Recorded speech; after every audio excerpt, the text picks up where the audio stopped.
શ્રી મદન મોહનલાલ પ્યારે કી જય. હવે શીતકાલ ચાલે છે તો આપણે પ્રભુલાયક રૂના ટોપા કેમ સિદ્ધ થાય છે એ શીખશું. તો એની માટે આપણને કઈ કઈ વસ્તુની આવશ્યકતા છે.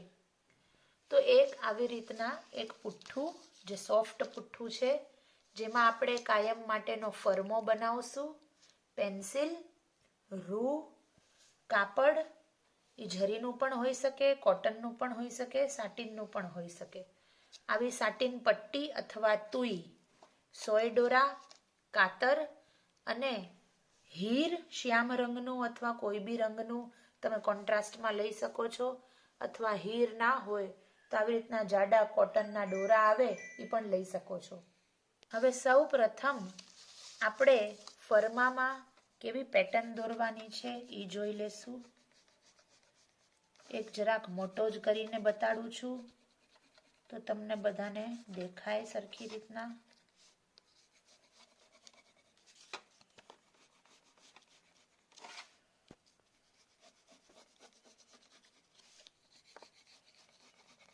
આવો ફરમો જ આપણે દોરી લેવાનો ને કટિંગ કરી લેવાનું.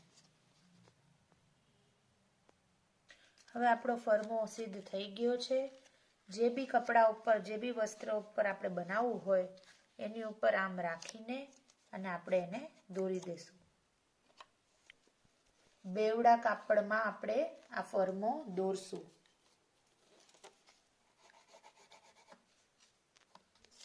હવે ફરમા ઉપરથી આપણે આ બે પડી કટિંગ કરી લીધું છે. હવે આપણે શું કરશું, ઓટણ આ બધી સાઈડ કરશું. એક સાઈડ ખુલ્લી રાખશું, બાકી બધી સાઈડ ઓટણ કરી નાખશું.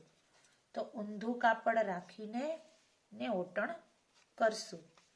જે પ્રિન્ટ સારી પ્રિન્ટ હોય એ બહારનો ભાગ આપણે અંદર રાખશું, એટલે આને ઉથલાવી શકીએ આપણે. સમજાણું? બધી જગ્યાએ હું ટીબ લઈ લઈશ.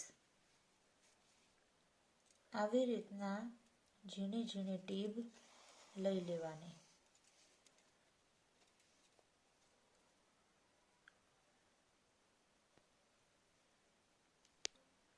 હવે આ ચારે ઉકોરેથી ઓટણ થઈ ગયું છે, તમે જોઈ શકો છો.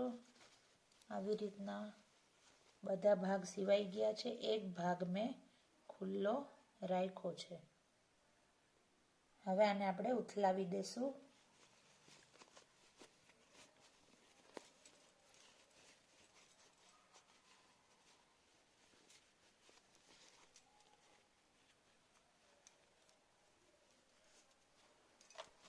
આવી રીતનું દેખાશે અને આની અંદર રૂ ભરશું. તો આવી રીતના જે બંડલ વાળું રૂ આવે છે એમાંથી જ આપણે એક પડ લઈને ને ધીમે ધીમે ભરશું. બહુ ઘટ નહીં ભરીએ, પણ મીડિયમ માપે.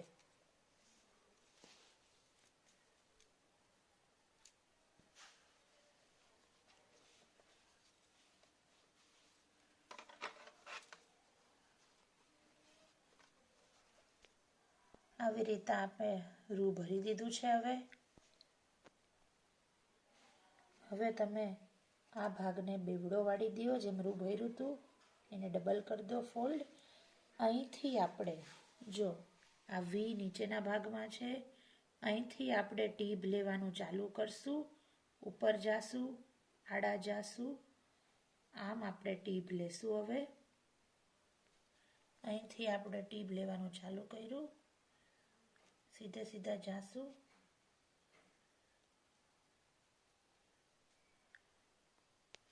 હવે જે આડો ભાગ હતો એને સીવી નાખશું.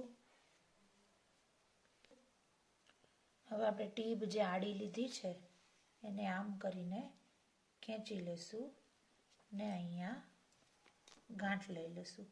જો તમારે ફૂમકા અથવા હીર લેવું હોય તો આ સ્થાને તમે લઈ શકો છો, પણ હમણાં હું ફર્સ્ટ ટોપો બતાડું છું એટલે સિમ્પલ પડે બધાને એવો બતાડીશ. એ કંઈ અઘરું છે ને હીર લગાડવું, એ સહેલું જ છે. 2-3 ગાંઠ લઈ લેશું અને દોરો તોડી નાખશું. હવે આમ તમે ગોળ કરશો એટલે તમારો ટોપો તૈયાર છે.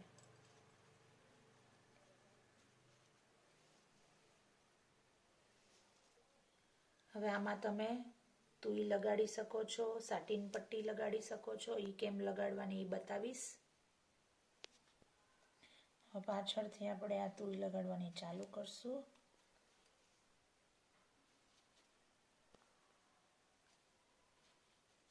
આપણો ટોપો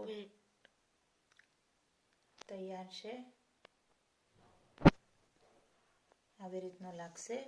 આમાં તમે અહીંયા હીર અથવા જે મેં બતાવ્યું હતું જાડા કોટનના દોરા તેવડા ચોવડા કરીને એ કરી શકો છો. અહીંયા આમાં સિમ્પલ શીખડાવ્યું છે.